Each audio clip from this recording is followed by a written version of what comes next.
আমি এর আগে কিছু কিছু ভিডিওতে মেনশন করেছিলাম আমরা 4 বান্ধবী একসাথে সবসময় ভার্সিটিতে থাকতাম। তো আমাদের 4 জনের মধ্যে একজন অস্ট্রেলিয়া চলে গিয়েছিল 2023 সালে। দীর্ঘ 2 বছর পরেও বাংলাদেশে আসলো। তো বাংলাদেশে আসার পরে ওদের সাথে কাটানো কিছু মুহূর্ত আমি ক্যাপচার করে রেখেছিলাম। তো সেগুলো নিয়ে থাকছে আজকের ব্লগটি। হ্যালো, আসসালামু আলাইকুম। আমি নুসরাত সাথী, স্বাগতম জানাচ্ছি আমার নতুন আরেকটি ভিডিওতে।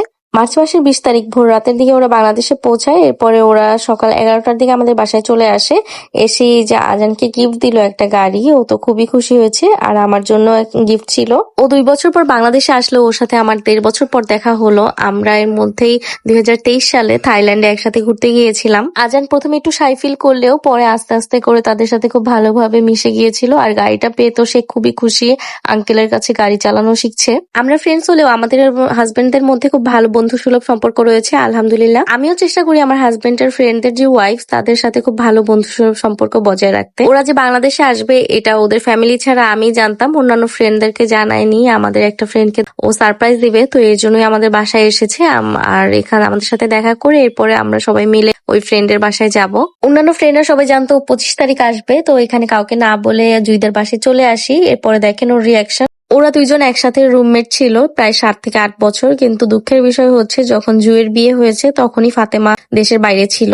তারপরে আমরা প্রায় 3-4 ঘন্টা ওদের বাসায় বসে আড্ডা দিই। কতদিন পরে এভাবে একসাথে বসে আড্ডা দিলাম, খুবই ভালো লাগছিল। এর মধ্যে ফাঁকে আমরা একটু জুয়ের বিয়ের ভিডিও দেখছিলাম, যেটা আপনাদের সাথে আমি কিছুদিন আগে শেয়ার করেছি। তখন রোজার সময় ছিল, আমরা ইফতারের আগে আগে বাসায় চলে এসেছি। এরপরে আর কোনো ভিডিও নেওয়া হয়নি। পরের দিন আমরা ইফতারের পরে সবাই মিলে বসুন্ধরা সিটিতে গেলাম। ওখানে যেই সবার প্রথমে ফর্মোসা থেকে এই বাবুল লাচিটা নিয়েছিলাম, খুবই বাজে ছিল এটা। তারপর ফাতেমা আর ভাইয়া টুকটাক শপিং করলো। শপিং শেষে আমরা উপরে গিয়ে এই ফর্মোসা থেকে আবার এই ব্লু ল্যাগুনটা নিয়েছি। এটা খুবই রিফ্রেশিং ছিল। আরো নিয়েছিলাম এই হান্ডি বিরিয়ানিটা, এটার প্রাইস ছিল 800 টাকা করে।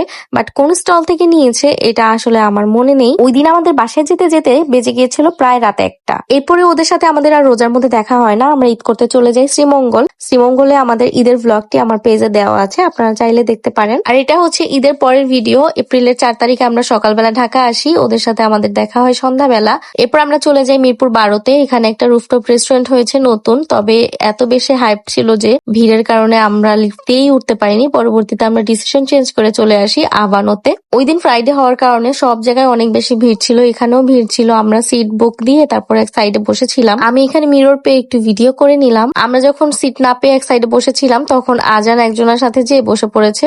তখন এই বেবিটা এসে আজানের সাথে কথা বলছে। প্রায় 10 থেকে 15 মিনিট ওয়েট করার পরে সিট পেলাম বসার জন্য। ওই দিন এত বেশি মানুষ ছিল যে ওরা ওদের সার্ভিসটা ঠিক মতন দিতে পারছিল না, আর একটু পর পর এসে অ্যাপোলোজাইজ করছিল।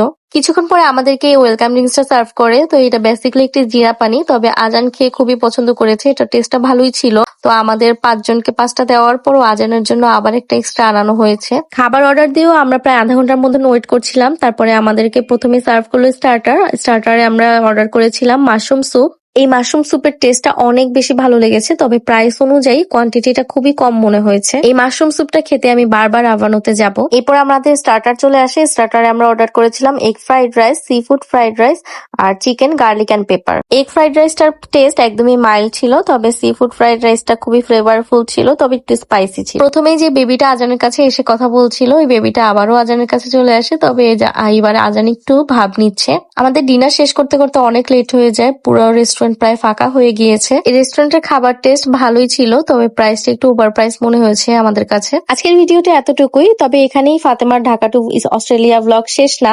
সামনে আরো ইন্টারেস্টিং কিছু ভিডিও নিয়ে চলে আসবো। কোথায় গেলাম, কি করলাম, দাওয়াত ইত্যাদি অনেক কিছুই থাকবে নেক্সট ভিডিওতে। দেখা হবে নেক্সট ভিডিওতে। টিল দেন সবাই সুস্থ থাকুন, ভালো থাকুন। আল্লাহ হাফেজ।